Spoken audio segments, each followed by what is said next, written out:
tiegħek ġejt elett hija għalik partikolari wkoll ħabba l-fatt li inti oriġinarjament kont immilita sal-2015 sal-Partit Nazzjonalista. Kuntent ħafna, ġifieri dan riżultat għalija jfisser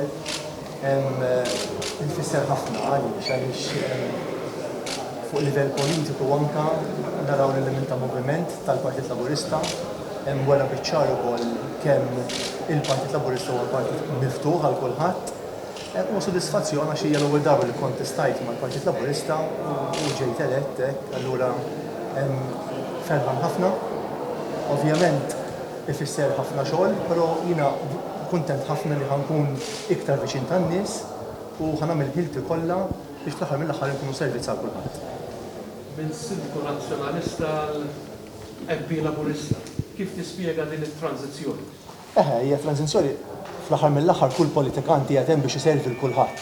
Jiġifieri ma nagħmilx distinzjoni ta' kuluri, però ma jonqos l-apprezzament tiegħi għall-laburisti kollha li wrew fiduċja għaliex ma tkunx faċli li xi ħadd li jkun ġej minn partit oppost u mbagħad jagħtu l-fiduċja. Però jiena din il-fiduċja issa huwa żmien li jrid tinsarfa f'xogħol, però fl-aħħar mill-aħħar mhux importanti l-kulur politiku tal-persuni li inti tisservi għaliex aħna din hawnhekk biex naqdu lil kulħadd biex inkunu ta' għajnuna lil kulħadd fl-aħħar mill-aħħar aħna pajjiż wieħed poplu maqut u dik hija importanti fil-missjoni tiegħek politika. Issa inti parti mill-Grupp Parlamentari Laburista, tinkwitak li Dr. Abela qed jieħu l-pariri minn Dr. Muscat? Le, ħana ngħidlek ara, ħaġa kont nistenna domanda iktar leġġera l-ewwel darba staqsini dina. Jiena kważi ngħidlek tieni ċans nirfes l-ħadba tal-Parlament għax qed mal fisur. Jiena l-iktar importanti huwa li dan huwa gvern li ġab riżultati huwa gvern tan-nies, gvern li l-politika tiegħu issarraf ħafna ġid.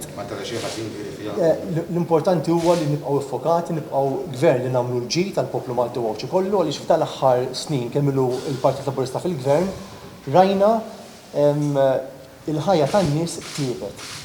In kontrast ta' 25 sena ta' gvern nazzjonalista fejn konna naraw il-konti ta' dawn l-ulma jolgħu mifrokjos. X'inhuma l-prijoritajiet tal-ħidma tiegħek issa li ġejt bħala deputat Laburista? Il-priorità tiegħi hija sempliċi ħafna li nkun dejjem viċin in-nies u li naħdem biex fl-aħħar mill-aħħar nara li dak li jien issa ġejt elett u dawk li fdawn in-nies għalih isarraf f'xogħol, jiġifieri jiena l-pożizzjonijiet u l-kariga ma jagħmlux bija. L-importanti dik xi ħaġa sabiħa għaliex forsi li tkun deputat fil-Parlament ħajkollok min ħajavviċinak u inti tista' tkun tajnuna fih għalih f'ħajtu. Dik hija l-importanti.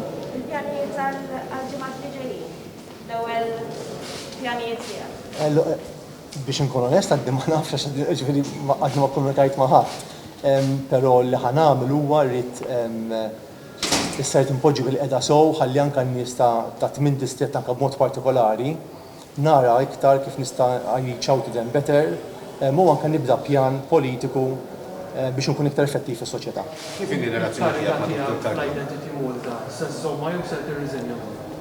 Le, issa l-kariga tiegħi kemm f'Identity Malta u anke id-directorship tiegħi fl-Air Malta, ovvjament issa li ħan nirriżenja minn kollox għaliex il-priorità tiegħi hija li nifoka fuq il-ħidma politika u jkun ġust li jista' nagħti spazju l ħadd ieħor il xi ħadd jista' jkun iffokat u dedikament biss fuq Identity Malta. X'inhi r-relazzjoni tiegħek ma' Dr. Chris Cardona ħadd l-Siġġu Partit?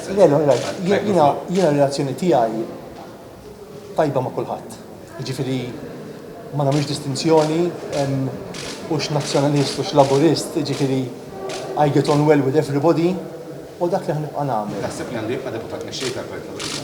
Skużi? Taħseb li għandu jibqa' deputat mexxej tal-Partit Laburista? Ifhimni dika mhix id-deċiżjoni li nara jiena, però jiena ma hawnhekk qed tissemmi l-Dr. Chris Cardona. Irrid u grazzi tal-li semmejtu għaliex kont se ninsa, però rrid nirringrazzjah tax-xogħol li jagħmel, tal-ġid li jagħmel u ovvjament nawguralu kull suċċess anke fil-ħajja privata.